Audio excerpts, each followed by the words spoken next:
بسم اللہ الرحمن الرحیم۔ السلام علیکم۔ عورتوں کو حیض کی ابتدا کیسے ہوئی؟ کیا یہ لڑکیوں کے لیے سزا ہے؟ کیا یہ سچ ہے کہ حضرت حوا اسلام اللہ علیہ کو سب سے پہلے حیض آیا جو اللہ کی طرف سے ان کے لیے سزا تھی؟ کیا حیض کی ابتدا بنی اسرائیل سے ہوئی؟ کیا بنی اسرائیل سے پہلے عورتیں حیض سے پاک تھی؟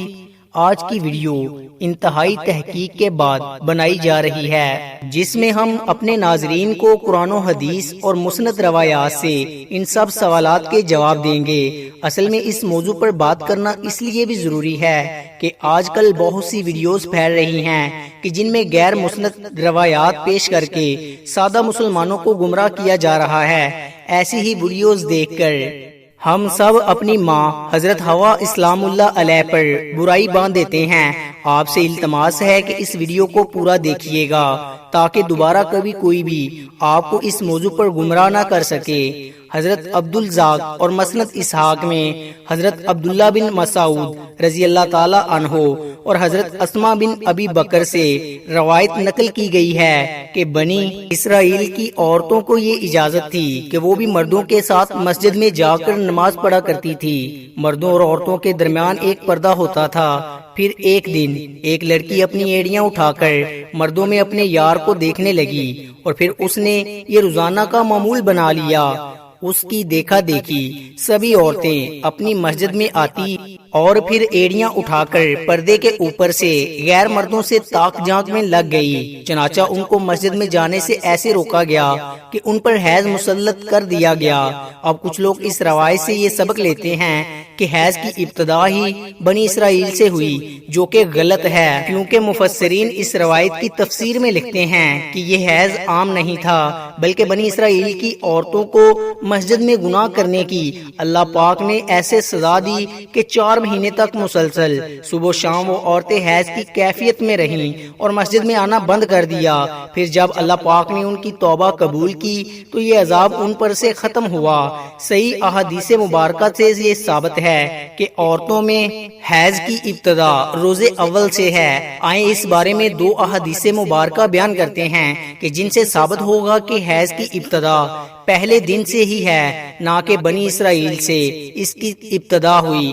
حضرت عائشہ رضی اللہ تعالی عنہا حجۃ الوداع میں اللہ کے رسول صلی اللہ علیہ وآلہ وسلم کے ساتھ حج کے ارادے سے نکلی۔ راستے میں انہیں حیض آ گیا تو وہ اس اندیشے سے رونے لگی کہ اب وہ مناسک حج ادا کرنے سے محروم ہو جائے گی۔ آپ صلی اللہ علیہ وآلہ وسلم کو معلوم ہوا تو آپ صلی اللہ علیہ وآلہ وسلم نے انہیں سمجھاتے ہوئے فرمایا، یہ ایسی چیز ہے جسے اللہ تعالیٰ نے اولاد آدم میں عورتوں کے لیے لازم کر دیا۔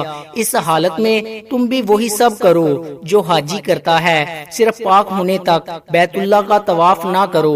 بالکل اسی طرح ایک حدیث حضرت ام سلمہ رضی اللہ عنہا سے مروی ہے کہ حضرت ام سلمہ رضی اللہ عنہا بیان کرتی ہیں کہ ایک موقع پر میں رسول اللہ صلی اللہ علیہ وآلہ وسلم کے پاس تھی کہ مجھے حیض آنے لگا۔ میں وہاں سے اٹھ گئی۔ آپ صلی اللہ علیہ وآلہ وسلم نے دریافت کیا تو میں نے بتایا کہ مجھے حیض آنے لگا ہے۔ آپ صلی اللہ علیہ وآلہ وسلم نے فرمایا، یہ ایسی چیز ہے جسے اللہ تعالیٰ نے آدم کی بیٹیوں پر لازم کر دیا ہے۔ اس موضوع پر امام بخاری رحمت اللہ علیہ نے بخاری شریف میں ایک باب میں قائم کیا ہے کہ جس کا نام حیض کا آغاز کیسے ہوا ہے۔ امام بخاری لکھتے ہیں، حضور اکرم صلی اللہ علیہ وآلہ وسلم نے فرمایا، یہ وہ چیز ہے کہ جسے اللہ نے آدم کی بیٹیوں پر لازم کیا ہے۔ امام بخاری مزید لکھتے ہیں، بعض لوگ کہتے ہیں کہ حیض کا آغاز بنی اسرائیل سے ہوا ہے، جبکہ اس معاملے میں نبی کریم صلی اللہ علیہ وآلہ وسلم کا ارشاد زیادہ معتبر ہے، چونکہ حضور صلی اللہ علیہ وآلہ وسلم نے فرمایا، اللہ نے حیض کو آدم کی بیٹیوں پر لازم کیا ہے اور اس لیے بنی اسرائیل سے پہلے بھی حضرت آدم علیہ السلام کی اولاد میں حیض موجود تھا۔ علامہ ابن حجر عسقلانی اور فتح الباری میں یہ بھی ثابت کیا گیا ہے کہ حیض ابتدائی تخلیق سے عورتوں کو آتا رہا ہے۔ اب بات کرتے ہیں ان روایات کی کہ جن میں یہ کہا جاتا ہے حیض کی ابتدا حضرت حوا سے ہوئی اور ایسا بطور سزا ہوا۔ امام طبری رحمت اللہ علیہ سورۃ بقرہ کی آیت نمبر 25 کی تفسیر میں حضرت عبد الرحمن بن زید رحمت اللہ علیہ کی یہ روایت نقل کرتے ہیں، حضرت حوا کو پہلے حیض نہیں آتا تھا، ان کی تخلیق پاکیزہ ہوئی یہاں تک کہ انہوں نے اللہ کی نافرمانی کی اور ممنوعہ پھل کھایا جس سے ان کو جنت سے نکالا گیا، اور پھر ان کو حیض اور حمل کی سزا دی گئی، اور لکھتے ہیں اللہ پاک نے تب فرمایا میں نے تجھے پاکیزہ بنایا تھا لیکن تو نے میری نافرمانی کی، اس لیے میں تجھ سے خون جاری کر دوں گا۔ امام طبری کے علاوہ باقی تمام مفسرین نے ان روایات کو جھٹلایا ہے اور ان روایات کی غیر مسند اور ناقابل قبول کہا ہے۔ حیض دراصل ایک طبیعیاتی مظہر ہے جس سے ہر ماں عورت بلوغت سے سنیاس تک دو چار ہوتی ہے اور اس کو صحت کی علامت سمجھا جاتا ہے۔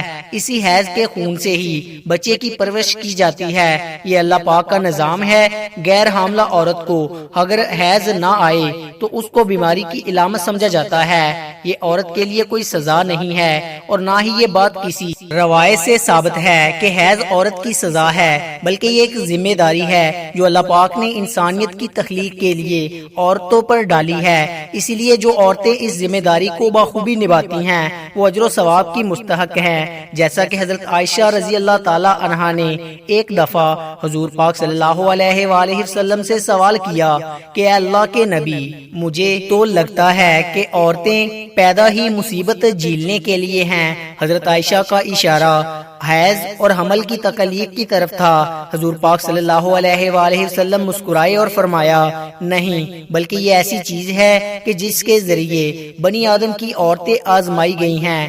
اس حدیث کی تشریح میں علامہ ابن حجر رحمت اللہ علیہ فتح الباری میں لکھتے ہیں کہ عورتوں کی تخلیق ہی اللہ پاک نے ایسے کی ہے کہ انہیں حیض آئے، اس لیے ان پر پہلے دن سے ہی لازم قرار دیا گیا ہے۔ جو عورت اس پر صبر کرے گی تو وہ اجر کی مستحق ہوگی، اور جو اس کو مصیبت اور برائی سمجھے گی وہ اللہ کی تخلیق میں عیب نکالنے جیسے گناہ کے مرتکب ہوگی۔ امید ہے کہ اب آپ جان چکے ہو گے کہ نہ تو یہ کوئی سزا ہے عورتوں کی، اور نہ ہی اسے سزا کے طور پر حضرت حوا اسلام اللہ علیہ پر مسلط کیا گیا، اور نہ ہی حیض بنی اسرائیل کی عورتوں سے شروع ہوا، بلکہ حیض و حمل تو اللہ پاک کی آزمائش ہے عورتوں کے لیے، جن کا اللہ پاک بروز قیامت عورتوں کو اجر عطا فرمائے گا۔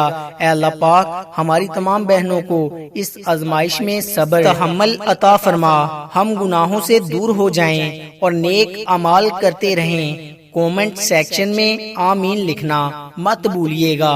امید کرتے ہیں آپ کو یہ ویڈیو اچھی لگی ہوگی۔